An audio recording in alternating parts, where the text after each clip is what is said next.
હવે સમાચારમાં તરફ આપણે આગળ વાત કરીએ પંચમહાલની તો પંચમહાલ પાવાગઢ યાત્રાધામ પાવાગઢ ખાતે આવેલા મહાકાળી મંદિર પરિસરમાં આજે નવનિર્મિત યજ્ઞશાળાનું ભવ્ય લોકાર્પણ કરવામાં આવ્યું। વહેલી સવારે સંસ્થાના અધ્યક્ષ સુરેન્દ્રભાઈના માર્ગદર્શન હેઠળ શાસ્ત્રોક્ત વિધિ મુજબ યજ્ઞશાળાનું લોકાર્પણ કરાયું હતું।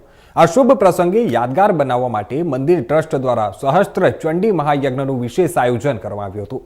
આ સમગ્ર કાર્યક્રમમાં જણાવી દઈએ કે આ મંદિર ટ્રસ્ટના પદાધિકારીઓ સાથે જિલ્લા કલેક્ટર, જિલ્લા પોલીસ અધિક્ષક, હાલોલના ડીવાયએસપી સહિત મોટી સંખ્યામાં શ્રદ્ધાળુઓ અને મહેમાનો પણ ત્યાં હાજર રહ્યા હતા।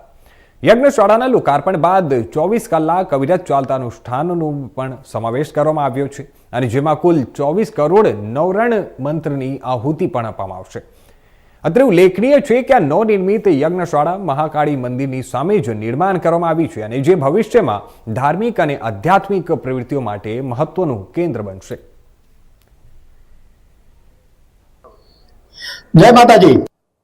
શ્રી કાલિકા માતાજી મંદિર પાવાગઢ ખાતે આજે ઐતિહાસિક દિવસ છે। વર્ષોથી માતાજીના ભક્તો એક એવી વ્યવસ્થાની પ્રતીક્ષામાં હતા કે જેમને યજ્ઞ કરવા માટે અહીંયા સ્થાન નહોતું। ઘણા બધાને નવચંડી યજ્ઞ વગેરે કરવું હોય અને ટ્રસ્ટ પાસેથી અપેક્ષા રાખતા હતા કે આ વ્યવસ્થા થાય તો સારું, અને અપેક્ષા ટ્રસ્ટ દ્વારા આજે પૂર્ણ કરવામાં આવી।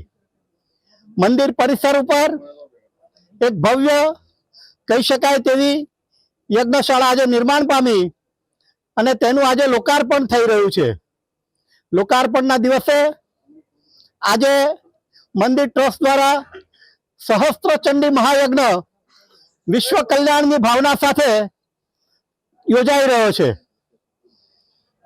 1000 પાઠ માં સમક્ષ એનું પઠન થયું અને આજે એના દશાંશની આહુતિ 3 દિવસ સુધી ચાલશે।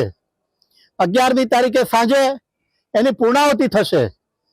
દેશભરમાંથી માય ભક્તો માના ચરણોમાં માથું નમાવવા અહીંયા ઉમટી પડ્યા છે અને આ થયેલી સુવિધાથી ખુશ છે।